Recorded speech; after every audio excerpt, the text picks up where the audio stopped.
Hello everyone, my name is Awais Rafique and I'm going to present on the topic of development of unmanned aerial manipulator system for infrastructure maintenance. This is the outline of my presentation. Let's quickly jump to the motivation.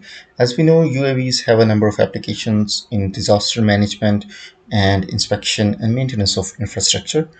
So traditionally, UAVs are used in these applications to see and observe the environment and collect information and data so that an appropriate response can be developed. The contact of UAV with the physical objects or the environment or the target of inspection in this case is avoided to prevent collision and damage to the environment or the UAV itself. However, recently UAVs have found applications where the contact of a UAV with other objects is encouraged. These applications involve a UAV carrying an object for the purpose of transportation or construction and applying a force for the purpose of maintenance um, or construction, for example. And one such design of these kind of UAVs is a UAV equipped with a multi degrees of freedom robot arm, which is called an unmanned aerial manipulator.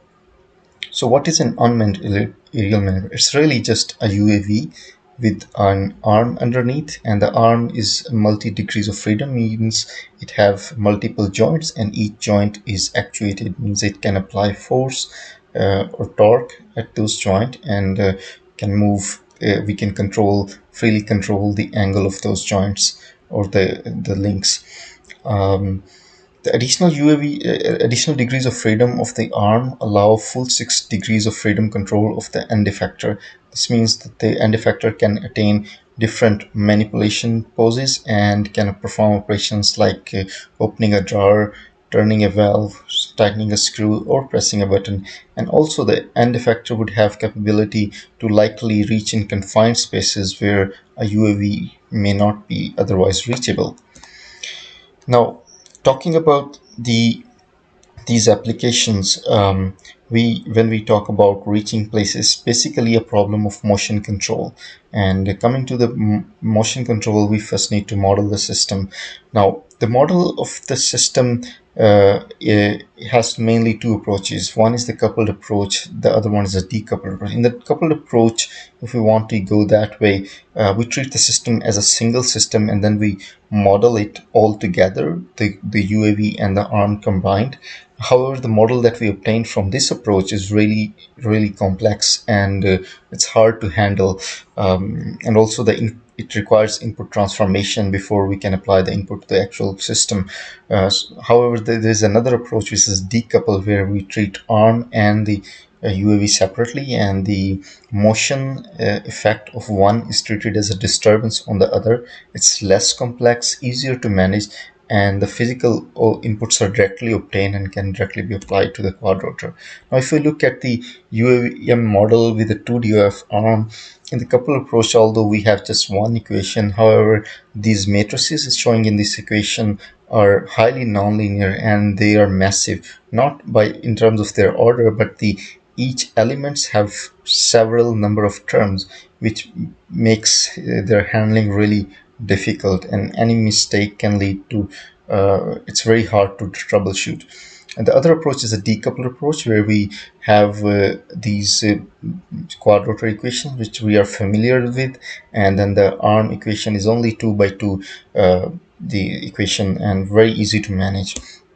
Now we are planning to use the decoupled approach at start. So what it will happen that the effect of the motion of the robot arm will be treated as a disturbance on the quadrotor, which is shown by the delta T and delta F coming from this arm.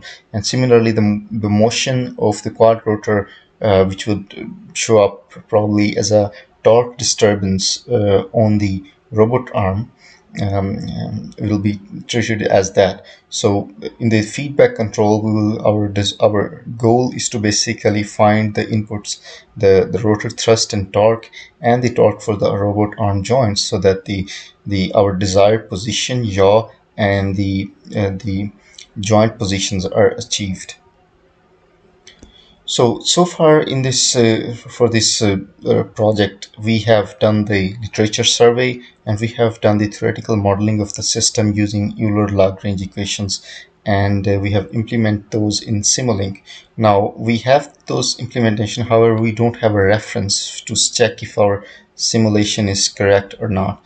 So what we are doing, we are at the same time we are developing a simulation model in ROS and Gazebo, so that it's type of free body kind of model, and so we will develop that, and then it will help us verify our theoretical model. So once we are done that, our next step will be the design of a controller for both ARM and UAV, and to reject each other's disturbance. Yeah, so that will do the work, and yeah, so this is the end of my presentation, and I'm open for any questions.